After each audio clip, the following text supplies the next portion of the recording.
Okay, now we've warmed up a little with this final face. I'm going to start using some slightly oranger colors, modified colors. I can steal them from the hair, I can steal them from other places.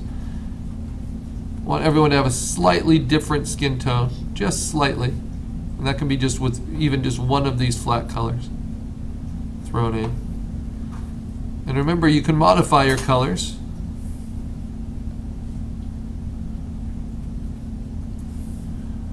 Fairly dramatically, if you wish. Now, some things I notice as I stretched and caricatured his face, I have to kind of get a little bit more in there, a little bit of his jaw to find, a little bit of the shadow underneath his jaw.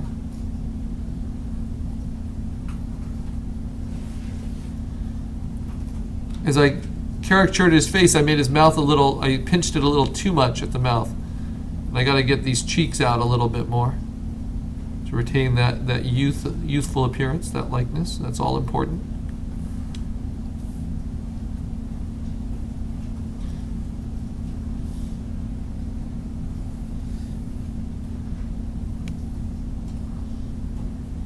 And his mouth, with shrinking the jaw, just to make it a little bit bigger on top, his mouth got narrowed as well, so I can broaden the corners of the mouth out a little bit to make that smile look a little less tense, hopefully more genuine.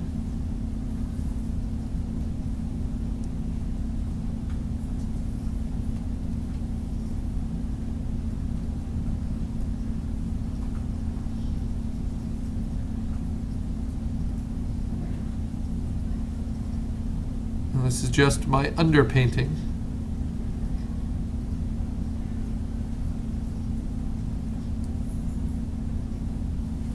And that strong magenta, use a little bit of that in the lips. Every once in a while, you'll accidentally hit your caps lock, and that will turn your cursor into a pinpoint cursor instead of your brush shape. So if that happens, it's because you've accidentally hit caps lock while you're painting instead of option to steal colors. Happens frequently.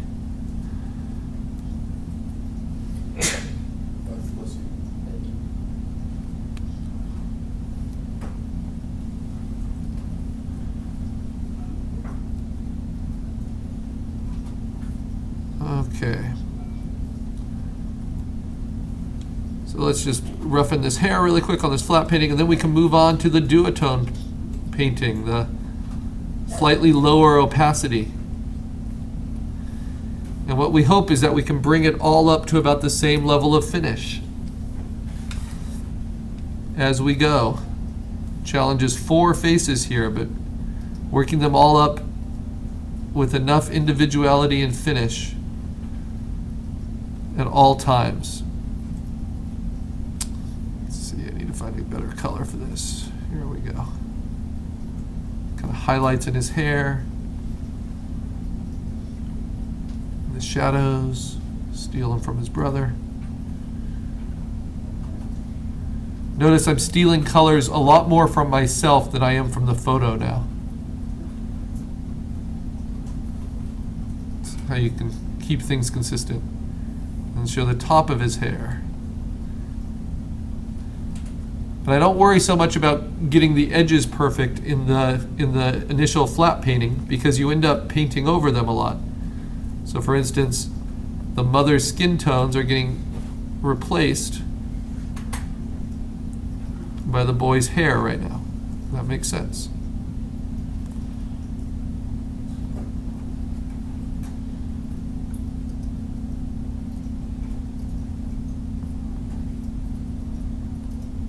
That's why it's dangerous to have too small a brush. So you don't want it to look too nitpicky too early.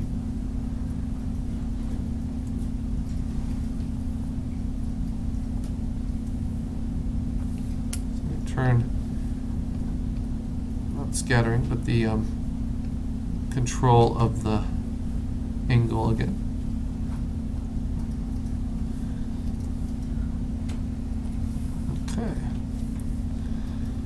So squinting is a great tool. You see kind of the values that you're missing.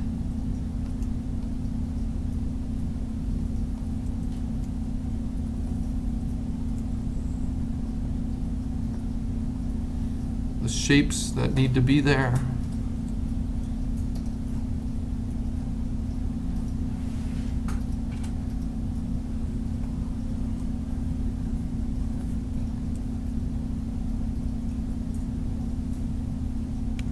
Soften his hairline a bit.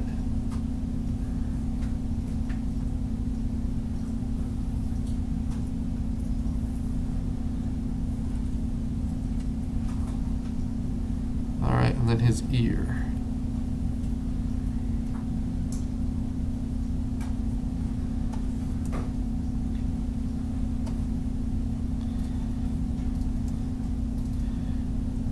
And we have to think with the end in mind. So as I'm painting and choosing colors and seeing it from a distance, I'm really trying to decide what level of finish do I want for the whole thing.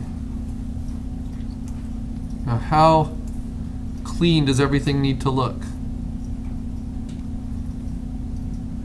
Because you can't save a caricature just by working on it more and more, by adding more and more detail.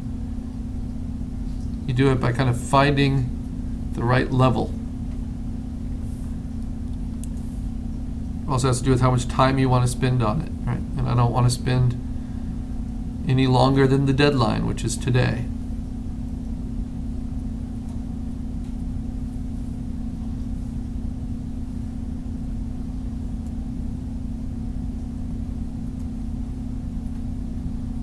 Okay, so if I've got my flat colors, remember it's all about getting rid of the whites.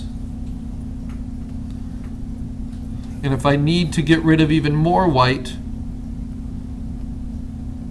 I can go to the sketch layer underneath and paint behind it. See, behind my my flat color layer. So I've built up this sketch in two kind of speed painting layers. One more general underneath with really big brushes, and then one more specific. A slightly smaller brush, still at 100% opacity. Now I get to duotone. So what I do is go on top of my flat color and make a new blank layer. I'm going to lock my flat color layer so I don't mistake it. I'm going to color my duotone color layer something else.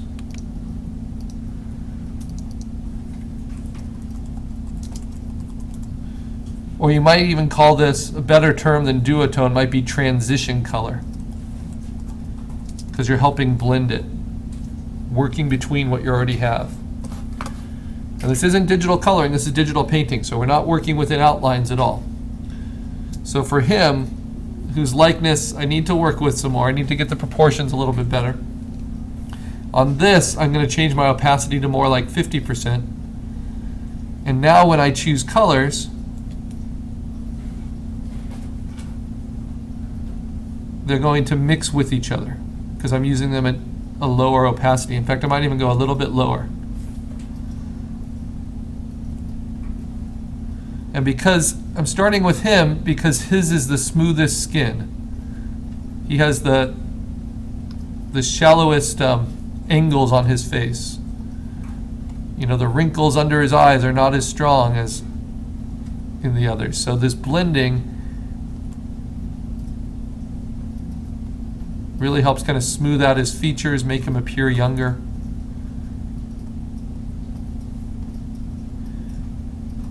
And if this was photography and retouching, we might call the old term for this would be airbrushing.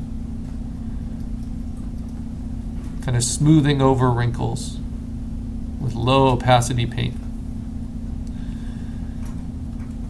Now, if my underpainting brush is like a pastel, like maybe a chalk pastel or an oil pastel, this transition color or this duo color layer is about blending, smudging them together without actually using the smudge tool. Instead, just painting with that soft-edged brush that I created at lower opacities. And you'll see it makes a big difference. It takes time, but it will make a big difference. Now, if you overdo it, it starts to look too soft, too smudgy. So again, you want to do it with confidence. You don't want to be fussing around with your settings forever.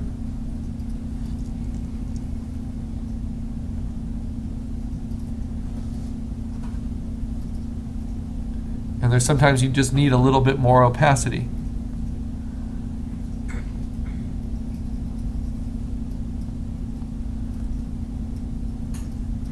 And that's why I like the custom brushes, because I can change the scale, but I can't change the hardness. The softness of it is already built in to the brush. And it's not that soft a brush. So if I go over and over at the same point, even at a low opacity, it will still build up for me and give me something that's fairly confident, just like a real brush would do.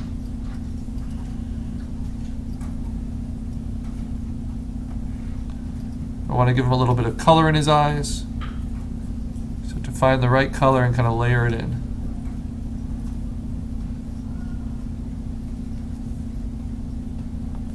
It's going to be subtle.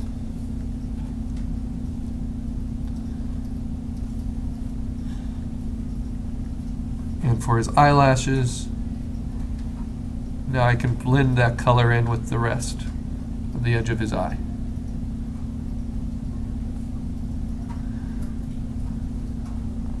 So this is the next phase, refining it by blending colors together. It's very tempting to just draw all of his teeth, but I know that would be way too distracting because I don't want to work it up to that level of finish. But I can paint a little bit of the skin tone into his lips.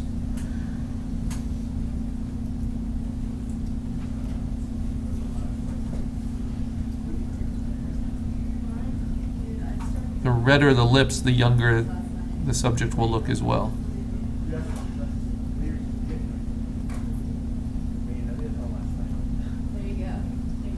He does not have a very strong shadow underneath his lower lip. But I'll make do with what I can. And show the shape of it.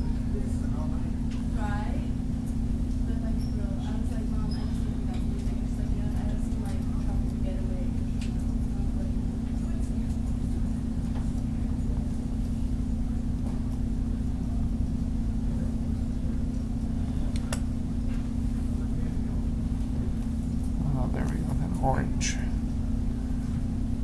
He's got a kind of bronze color to his skin. I want to make sure it comes out in a slight orange, which I can exaggerate.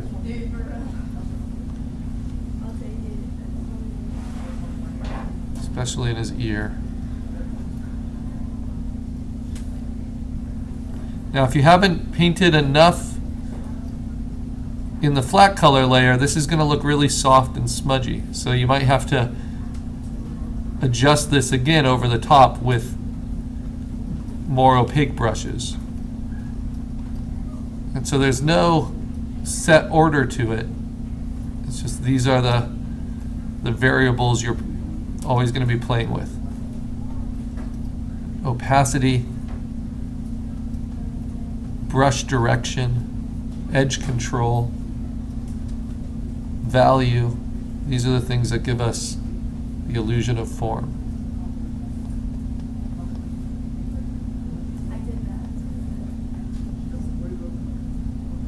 So he doesn't have as many highlights on this side of his face.